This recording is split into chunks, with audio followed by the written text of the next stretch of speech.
ഗണേശോത്സവ ആഘോഷങ്ങൾ രാജ്യത്തിൻ്റെ വിവിധ നഗരങ്ങളിൽ വർണ്ണാഭമാവുകയാണ്. ഇപ്പോൾ തിരുവനന്തപുരത്ത് ഗണേശോത്സവ ട്രസ്റ്റിൻ്റെ നേതൃത്വത്തിൽ നടക്കുന്ന ഗണേശ വിഗ്രഹ നിമജ്ജന ഘോഷയാത്ര പുരോഗമിക്കുകയാണ്. ഘോഷയാത്ര ഇപ്പോൾ ശംഖുമുഖം ആറാട്ട് കടവിലേക്ക് നടന്നു നീങ്ങുകയാണ്. ദൃശ്യങ്ങളിൽ കാണാൻ സാധിക്കുന്നത് പോലെ വർണ്ണാഭമായ ഘോഷയാത്ര പുരോഗമിക്കുന്നുണ്ട്. കൂടുതൽ വിവരങ്ങളുമായി പ്രജിത് മോഹനൻ ചേർന്നുണ്ട്. പ്രജിത്ത, ഇപ്പോൾ എവിടെയാണ് എത്തിച്ചേർന്നിട്ടുള്ളത്?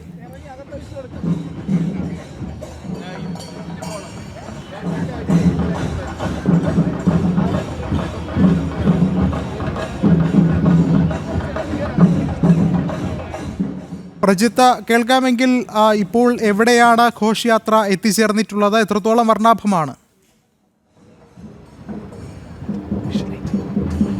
വിഷ്ണു, ഇപ്പോൾ കൃത്യമായി നമ്മുടെ സെക്രട്ടേറിയറ്റിന് മുന്നിൽ എത്തിയിരിക്കുന്നു ഈ ഗണേശ വിഗ്രഹ നിമജ്ജന ഘോഷയാത്ര എന്നുള്ളത്.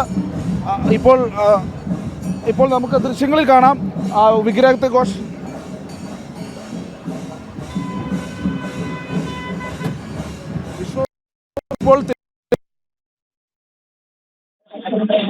നമ്മൾ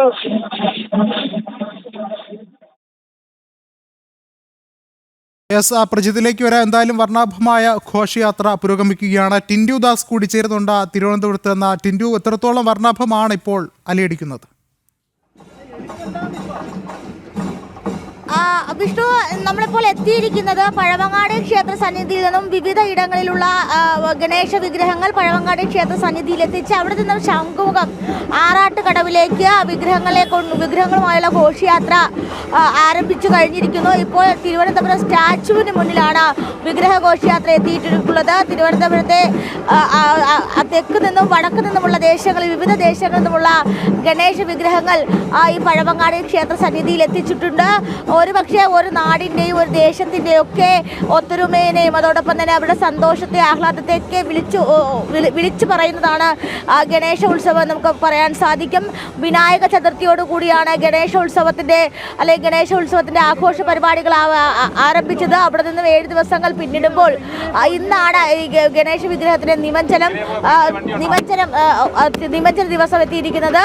വിവിധ ഇടങ്ങളിൽ നിന്നുമുള്ള ആളുകൾ അല്ലെങ്കിൽ വിവിധ ഇടങ്ങളിൽ നിന്നുള്ള ഭക്തർ വിവിധ ഇടങ്ങളിൽ നിന്നും ഇത്തരത്തിൽ ഗണേശ ഉത്സവത്തിൽ പങ്കെടുക്കാനായിട്ട് എത്തിയിട്ടുണ്ട്. ഒരുപക്ഷെ ഉത്തരേന്ത്യയിൽ ഒരു വലിയ ജനക്കൂട്ടത്തെ, ഒരു വലിയ ജനസമൂഹത്തെ ജാതി മത ഭേദമന്യേ എല്ലാവരെയും ഒന്നു ചേർത്ത ഒരു ഉത്സവം കൂടിയാണ് ഗണേശോത്സവം. ആ ഗണേശോത്സവമാണ് ഒരുപക്ഷെ ഇന്ന് അത് ദക്ഷിണേന്ത്യയിലും വലിയ രീതിയിൽ വ്യാപിക്കുന്ന കാഴ്ച നമുക്ക് കാണാൻ സാധിക്കുന്നു.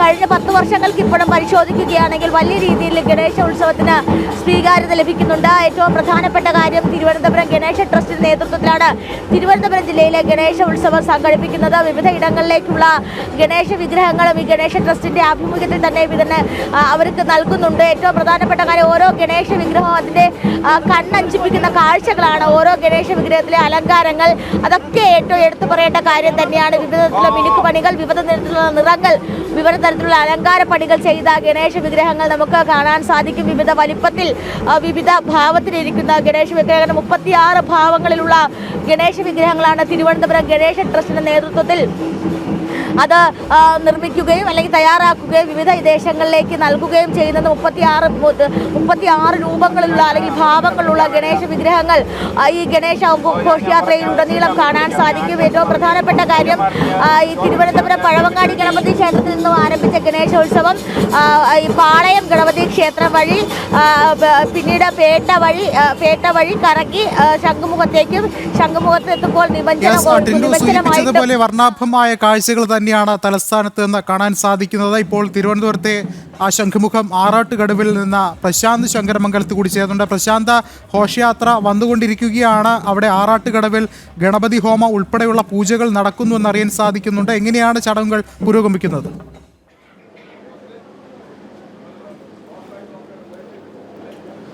വിഷ്ണു, വർണ്ണാഭമായ ഘോഷയാത്ര അല്പസമയത്തിനുള്ളിൽ തിരുവനന്തപുരം ശംഖുമുഖത്തേക്ക് എത്തിച്ചേരും. ഞാനിപ്പോൾ നിൽക്കുന്നത് ആറാട്ടുകടവിലാണ്. ശംഖുമുഖം ആറാട്ടുകടവിൽ അഷ്ടദ്രവ്യ മഹാഗണപതി ഹോമം നടന്നുകൊണ്ടിരിക്കുകയാണ്. ഇതിൻ്റെ പരിസമാപ്തിയോടനുബന്ധിച്ചായിരിക്കും ഘോഷയാത്ര ഇവിടേക്ക് എത്തിച്ചേരുന്നത്. തുടർന്ന് വിഗ്രഹ നിമഞ്ജനമടക്കമുള്ള കാര്യങ്ങളിലേക്ക് അടക്കം ഓരോ ഘോഷയാത്രയും വരുമ്പോൾ ആരതി ഒഴിഞ്ഞ് സ്വീകരിക്കുകയും ചെയ്യും. അതിനുശേഷമായിരിക്കും നിമഞ്ജനം നടക്കുക. വലിയ സജ്ജീകരണങ്ങളാണ് ഇവിടെ ഒരുക്കിയിരിക്കുന്നത്. ഭക്തർ അവരവരുടെ വീടുകളിൽ നിന്നെത്തിച്ച ഗണേശ വിഗ്രഹങ്ങളടക്കം ഈ മണ്ഡപത്തിൽ എത്തിച്ചിരിക്കുന്നു.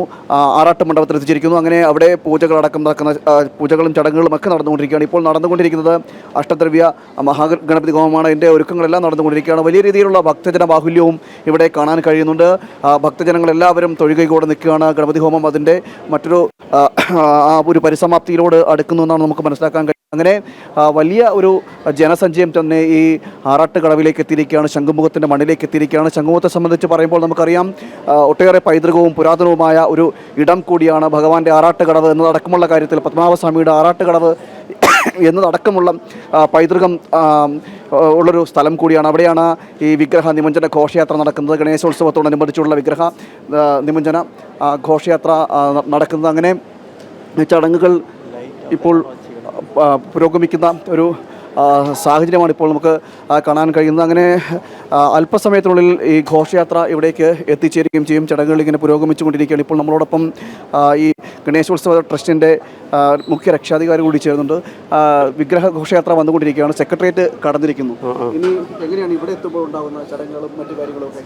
ഇവിടെ വിഗ്രഹം എല്ലാം വന്നതിന് ശേഷം കൊണ്ടുവരുന്ന അവർ തന്നെ അവരുടെ ഈ ദോഷങ്ങൾ തീർക്കുന്ന സ്വയം പ്രാർത്ഥിച്ചതിന് ശേഷം അവർക്ക് തടസ്സമായി നിൽക്കുന്നതെല്ലാം മാറിയതിന് ശേഷം അവർക്ക് ലഭിക്കേണ്ട പുണ്യത്തിനും അവരുടെ ഫലപ്രാപ്തിക്ക് വേണ്ടിയുള്ളത് ഗണപതി ഭഗവാന്റെ കാതിൽ വലത് ചെവിയിൽ പറഞ്ഞതിന് ശേഷം അവർ തന്നെ പൂജ ചെയ്തിട്ട് പ്രകൃതിയെ ലയിപ്പിക്കുന്ന ഒരു ചടങ്ങാണ് ഇവിടെ നിമഞ്ജനം എന്ന ചടങ്ങിലേക്ക് നടക്കാൻ പോകുന്നത്. പണ്ട് ഇതിൻ്റെ ഒരു തുടക്കം ഈ വിഗ്രഹ നിമഞ്ജന ഘോഷയാത്രയും ഗണേശോത്സവത്തിൻ്റെ തുടക്കമൊക്കെ അങ്ങനെയൊക്കെയാണ് വരുന്നത്. അപ്പോൾ ഇപ്പോൾ വലിയൊരു സ്വീകാര്യതയും ഈ ഗണേശോത്സവത്തിന് കേരളത്തിൽ ലഭിച്ചിരിക്കുന്നു, പ്രത്യേകിച്ച് തിരുവനന്തപുരത്തും. ഇത് ശരിക്ക് ജാതിയും മതവും ഇല്ലാതെ പുരുഷനും സ്ത്രീയും ഇല്ലാതെ ആർക്കും ഭഗവാനെ പൂജിച്ച് സായുജ്യമടയാനുള്ള ഒരു സന്ദർഭം. ഇത് വർഷത്തിലൊരിക്കൽ 9 നാൾ 12 നാൾ അങ്ങനെ 5 നാൾ ഇങ്ങനെ ഓരോ അവരുടെ ഇത് നിമിത്തങ്ങളനുസരിച്ച് അല്ലെങ്കിൽ അവരുടെ നിശ്ചയം അനുസരിച്ചിട്ട് അവർ തീരുമാനിക്കുന്നതനുസരിച്ചിട്ട് അവർ സ്വയം പൂജ ചെയ്ത് സമർപ്പിക്കുന്ന ഒരു ചടങ്ങ്. അതിൽ നിന്ന് വളരെ അനുഭൂതിയാണ് ഭക്തജനങ്ങൾക്ക് ഈ വിഗ്രഹം പൂജ ചെയ്ത് നിമഞ്ജനം ചെയ്യുന്നവർക്ക് ഓരോ വർഷവും സംഭവിച്ചുകൊണ്ടിരിക്കുന്നത്. ഇതിൽ നിന്നെല്ലാം ഓരോ വർഷവും 10,000-കണക്കിന് ആൾക്കാർ കൂടി വരുന്നു. അതൊരു പ്രത്യേകതയാണ്. ഇത് സൂചിപ്പിച്ചതുപോലെ തന്നെയാണ്, അത്രത്തോളം വർണ്ണാഭമാണ്. ഒപ്പം തന്നെ ഭാരതീയ സംസ്കാരത്തിന്റെ മൂല്യങ്ങൾ ഉയർത്തിപ്പിടിച്ചുകൊണ്ടുള്ള ഒരു ചടങ്ങ് അത് ഏറെ ശ്രദ്ധേയമായി ജനങ്ങൾ ഏറ്റെടുക്കുന്നു. അതിൻ്റെ ഓരോ ഘട്ടത്തിലൂടെ പോകുമ്പോഴും വർണ്ണാഭമായ ചടങ്ങുകൾ പുരോഗമിക്കുകയാണ്. പ്രശാന്ത, ടിൻഡു, പ്രജിത്ത എന്നിവരാണ് വിശദമായ വിവരങ്ങൾ പങ്കുവച്ചത്. തലസ്ഥാനത്തെ വർണ്ണാഭമാക്കിക്കൊണ്ടുള്ള ഗണേശ വിഗ്രഹ നിമഞ്ജന ഘോഷയാത്ര പുരോഗമിക്കുകയാണ്. തത്സമയമാണ് പ്രേക്ഷകർ കണ്ടത്.